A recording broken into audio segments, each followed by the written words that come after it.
ইন্ডাস্ট্রিতে কেউ কারোর বন্ধু হয় না, সেই প্রচলিত বিশ্বাসকে ভেঙে বহু বছর ধরে বন্ধুত্ব রেখে গিয়েছেন টলিপাড়ার মিমি চক্রবর্তী ও অনিন্দ্য চট্টোপাধ্যায়।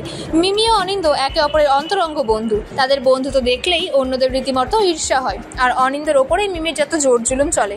সেই রকমই এক ভিডিও সম্প্রতি পোস্ট করেছেন অভিনেতা। সেখানে নায়িকার জুলুম অস্থির অনিন্দ্য। সম্প্রতি ফিনল্যান্ড থেকে ছুটি কাটিয়ে ফিরেছেন মিমি, আর প্রিয় বন্ধু ফিরতেই তার সঙ্গে দেখা করতে বাড়িতে হাজির অনিন্দ্য। সঙ্গে তার বাড়িতে আসা সদ্য পোষ্য গজা। ভিডিওতে দেখা গিয়েছে অনিন্দ্যকে জোর করে খাইয়ে দিচ্ছেন মিষ্টি। ঘাড় ধরে জোর করে মিমি মিষ্টি খাইয়ে দিচ্ছেন অভিনেতাকে। অনিন্দ্য কাতর কণ্ঠে বলছেন, খাওয়াস না, কিন্তু কে কার কথা শোনে। একের পর এক মিষ্টি অনিন্দ্যকে খাইয়েই চলেছে তিনি। অভিনেতা নিজেই ভিডিওতে জানিয়েছেন 5 দিন ধরে তিনি নাকি মিষ্টি খাননি, কারণ ডায়েটিং। আর সেই ডায়েটিং এক লহমায় মাটি করে দিলেন মিমি। তবে ভিডিওতে দেখা গিয়েছে প্রথমে মিমি জোর করে মিষ্টি খাইয়ে দিলেও পরে অনিন্দ্য নিজেই চেয়ে খান মিষ্টি। কিন্তু অভিনেতার আফসোস একটাই, মন শক্ত করে মিষ্টি না ছুঁয়ে যে ডায়েট চাট মানছিলেন অনিন্দ্য, মিমির জন্য সেসব ভণ্ডুল হয়ে গেল, আর তাই বেশি করে মিষ্টি খেয়ে নিলেন তিনি। মাঝে মাঝে মিমি ও অনিন্দ্যর বন্ধুত্বের ঝলক সোশ্যাল মিডিয়ায় দেখা যায়।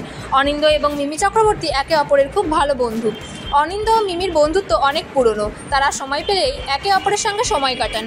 পুজো থেকে হোলি বা জন্মদিন বিশেষভাবে সেলিব্রেট করেন তারা। কখনো মিমিকে সারপ্রাইজ দেন অনিন্দ্য, আবার অভিনেতাকে সারপ্রাইজ দেন নায়িকা। দুজনেই বাপি বাড়ি যা ছবি দিয়ে অভিনয় দুনিয়ায় পা রাখেন। প্রায় 13 বছরের বন্ধুত্ব মিমি ও অনিন্দ্যর।